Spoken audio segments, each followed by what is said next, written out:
올 시즌 KBO 리그를 보면 이제는 차세대 꼬리표까지 떼고 리그를 대표할 만한 우한 에이스들이 참 많은데요. 오늘 연경엽, 박용택 해설위원과 함께 누가 KBO 최고의 우한 에이스인가에 대한 이야기를 저희가 짧고 굵게 나눠보려고 합니다. 먼저 키움의 일선발이죠. 상대 에이스 도장 깨기를 하고 있는 안우진 선수에 대한 이야기부터 해보려고요. 안우진 선수는 최고의 장점이 구위잖아요. 그렇죠. 네, 그 압도적인 구위로 타자들을 어떤 제압을 하고 있거든요. 그러니까 평균 150km가 넘는 직구, 거기에 100개 이상의 150을 유지할 수 있는 스태미나, 또 최고 구속이 157.5, 네.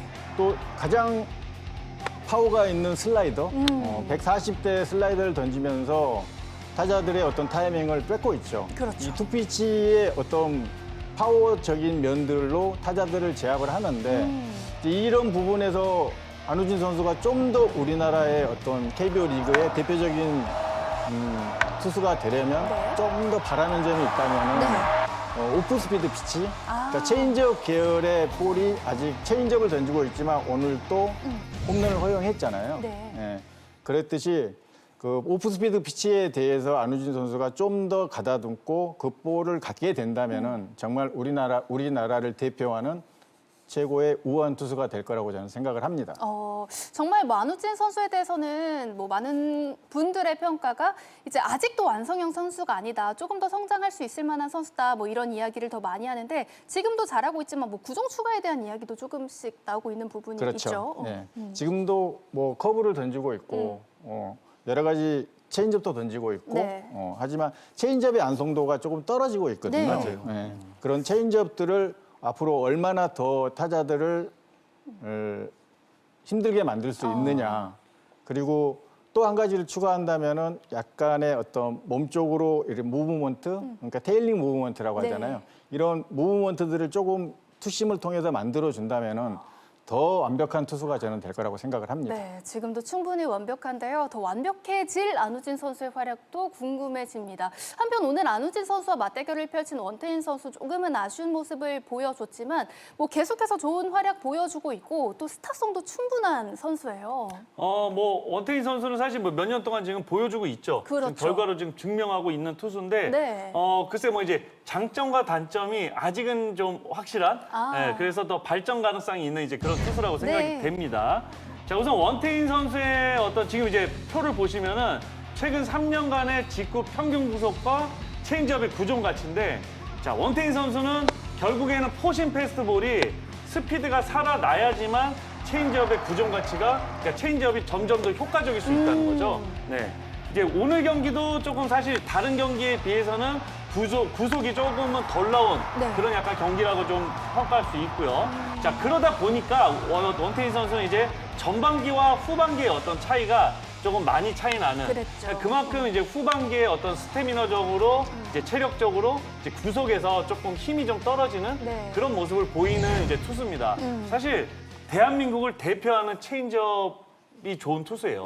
그리고 원태인 선수를 얘기할 때 또 이런 부분이 빠질 수가 없습니다. 어떤 거죠? 얼굴 잘생겼죠. 아유. 인터뷰 잘하죠. 그럼요. 팬들한테 잘하죠. 네, 또 큰 경기에서도 잘하고요. 맞아요. 거기에다가 네. 삼성 팬들에게 더 중요한 건 대구 로컬보이예요. 아. 네, 정말 어렸을 때부터 대구의 어떤 팬으로서 시구됐었잖아요, 아기 때. 아, 맞아요. 네, 이제 그런 부분이 있기 때문에 더더욱 스타성이 있는 선수인데 원태인 선수는 이제 그런 체력적으로 좀 더 이제 구속을 좀 늘릴 수 있는 이제 그런 부분들을 좀 더 보완한다면 정말 뭐 안우진 선수와 마찬가지로 대한민국을 대표하는 그런 투수가 될 수 있을 거라고 생각합니다. 그렇습니다. 앞선 표에서 보셨듯이 점점 더 성장하고 있는 모습을 보여주고 있는 만큼 앞으로의 성장도 충분히 기대할 만한 가치가 있는 그런 선수가 아닌가 생각을 해봅니다. 여기에 롯데 안경 에이스 박세웅 선수에 대한 이야기도 빼놓을 수 없을 것 같은데요. 지난 경기도 저와 함께 현장 중계를 가서 참 많은 이야기를 하셨거든요. 염경엽 그렇죠. 위원님이요. 그러니까 박세웅 선수는 최고의 장점은 네 가지 구종의 어떤 가치를 갖고 있다라는 거. 네 가지 구종의 효율성이 굉장히 저는 높다고 생각을 하거든요. 다 좋죠, 네 가지가. 네, 네. 네. 그러니까 어떤 국내 어떤 선발로서는 저는 구종 가치 네 가지를 놓고 보면 저는 1등이라고 생각을 하거든요. 개인적인 생각은. 그 구종들을 정말 잘 사용하고 있고 그런 볼들이 어떻게 던지느냐에 따라서 정말 게임 경기들이 달라지잖아요. 네. 그러니까 박세웅 선수가 가장 좋은 거는 직구와 같은 슬라이더와 포크볼이 피치 터널이 형성되면서 타자들의 어떤 스윙 비율을 70% 이상 올려주고 있거든요. 그러니까 이런 부분들을 정말 잘 활용한다면은 우리나라 좋은 투수가 저는 또 우한 어떤 랭킹 1, 2, 3위 안에 네. 항상 들어갈 수 있는 그런 선수라고 저는 생각을 합니다. 네, 또 다만 앞선 표에서 보셨듯이 이 투스트라이크 이후에 좀 아쉬움만 보완을 한다면 박세웅 선수도 이미 보여준 부분들이 충분히 있고 앞으로도 또 더 좋은 모습을 보여줄 수 있는 가능성이 충분히 있는 선수라는 생각을 해봅니다. 그러니까 박세우 선수는 제가 초반 네. 어떤 타자로서 말씀을 조금 한마디만 드리자면은 타석에 들어갔을 때 와, 공 좋다. 아, 포심 공 좋다. 네. 커브 공 좋다. 네. 포크볼 공 좋다.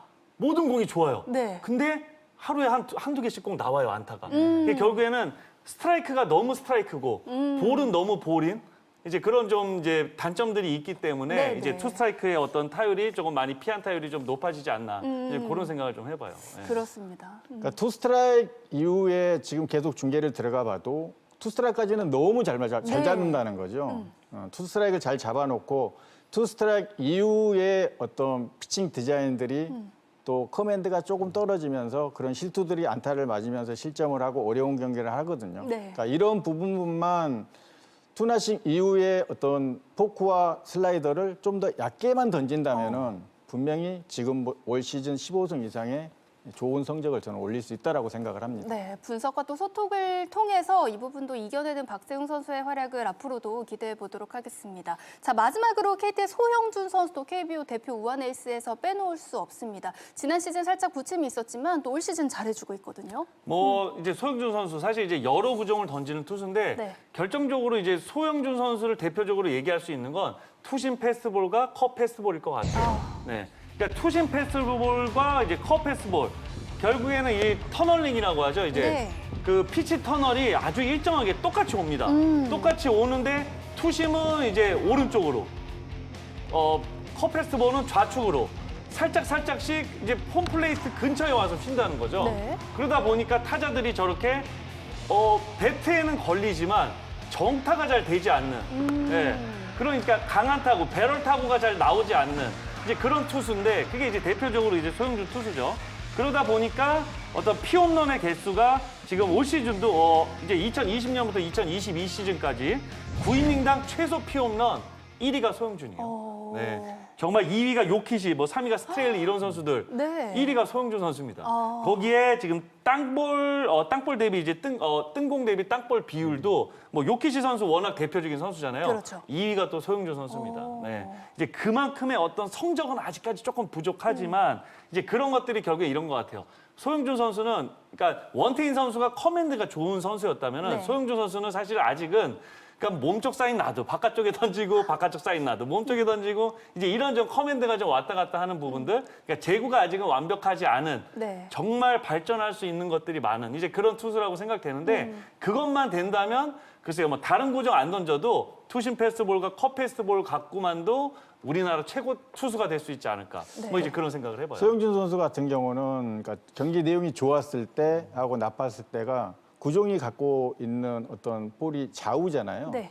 좌우를 갖고 있기 때문에 당일 컨디션이 안 좋아서 하이볼이 많이 갔을 때는 그날은 많이 맞게 되는 거고 무릎 밑으로 낮게 왔을 때는 그날 피칭이 좋아지는 거죠. 네. 그러니까 구종이 갖고 있는 어떤 것들이 그 상하의 작용으로 인해서 소영준 선수를 많은 영향을 받죠. 또 하나하나 또 고쳐 나가고 있는 모습 또 올 시즌에도 보여주고 있고 좋은 성적으로 이어지고 있습니다. 이렇게 소형준 선수까지 리그의 현재이자 미래 대표 우한 에이스들에 대한 이야기를 나눠봤습니다. 오늘 또 고척 스카이돔에서는 그 대표하는 선수들이죠. 원태인 선수, 안우진 선수의 선발 맞대결이 있었는데요. 앞으로 이어지는 두 경기에서도 선발 매첩이 상당히 흥미롭습니다. 이 경기들 KBS 스포츠를 통해 확인하시기 바랍니다.